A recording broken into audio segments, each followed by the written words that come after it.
And welcome back, and we're going to get into a topic right now that I actually have, and believe it or not, I know this might sound bad, a fear of.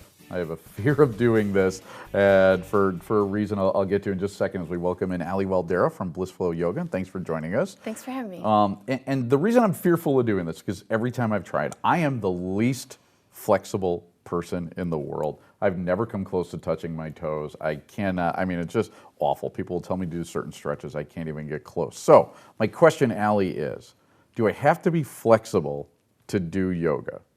So it's actually the most popular question I get is, well, I'm not flexible, so I can't Right. do yoga. Well, you actually don't go to yoga because you are flexible. You go to yoga to become flexible and to help open your body up to prepare yourself for other sports and athletics that you play. So it's a really good pairing if you do any sort of other athletics to do a yoga practice, because you can help protect yourself from getting injuries. Yeah, because I think I'm pretty wound up. Like, I'll lift weights and I'll even run and stuff like that, but the stretching part I try to stay away from. So, bringing up stretching, is yoga just stretching? So it's not just stretching. I know that's another thing. Another question I get is, well, I don't want to go and sit in a room and just stretch all the time.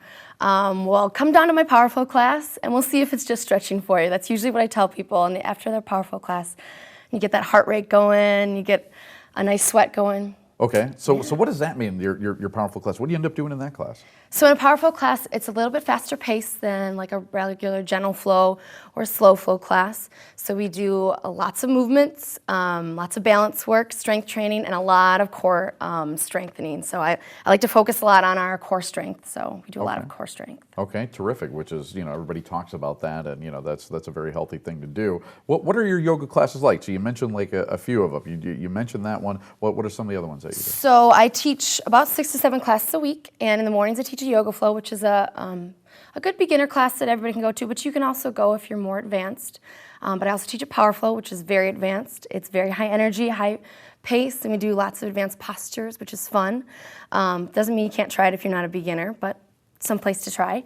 Also on Fridays we do a happy hour flow, which is really fun because we always have treats and snacks afterwards, and there's usually a fun playlist that goes along and a theme to go along with it. So we're usually doing something fun. All right, how about for men? Because I'm guessing, when you think men, sometimes men are like, I don't know, yoga. Do you get a lot of men in your classes? I actually do. A surprising amount of guys will be coming into class, and a lot of them are athletes looking to do something to help support the other athletic that they're doing. A lot of people who lift weights sometimes find themselves losing flexibility in certain parts of their body. So pairing like a weightlifting program with yoga can help open up where all that muscle mass is kind of not allowing that flexibility to happen. Absolutely. So you talk about some of the aspects of it as far as benefits for yoga. So what are some of the other benefits besides being flexible? So one of my favorites is in college, I made some poor choices about going out late at night. And so the next never day, did that, no. So the next day, doing a yoga practice, I noticed would really help me kind of cleanse and get rid of all that, the lack of sleep that I had, the stuff that maybe I shouldn't have been eating or drinking the night before. So I always like to see sometimes our yoga practice is very humbling because it can remind us of what we were doing 12 hours ago or maybe 4 hours ago. So if you just showed up to practice and you just ate a burrito, you might be feeling that burrito in class. So we were just talking about burritos. I love burritos. But that's great. How has yoga overall, what would you say, how has it impacted your life? Well, it's definitely changed my life. I started as a dancer. For about 15 years I danced and played soccer and other sports.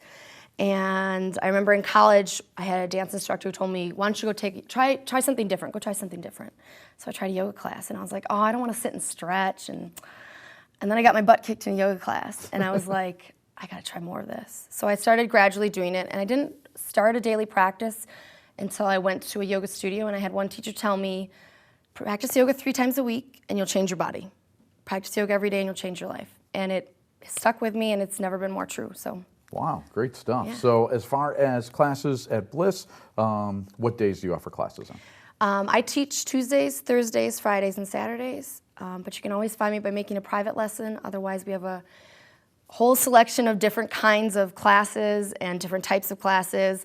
I like to say yoga teachers are like soup. Some days you feel like chicken noodles, sometimes you feel like vegan spicy chicken chili or something like that. So try out different instructors, try out different classes. You're going to get a different experience, so it's nice to try out different stuff. You look like you're ready to teach right now. Yeah. Yeah, perfect. So, Allie, thanks for being here, and thanks for watching Talk of the Town. We'll see you next time right here on Channel 57.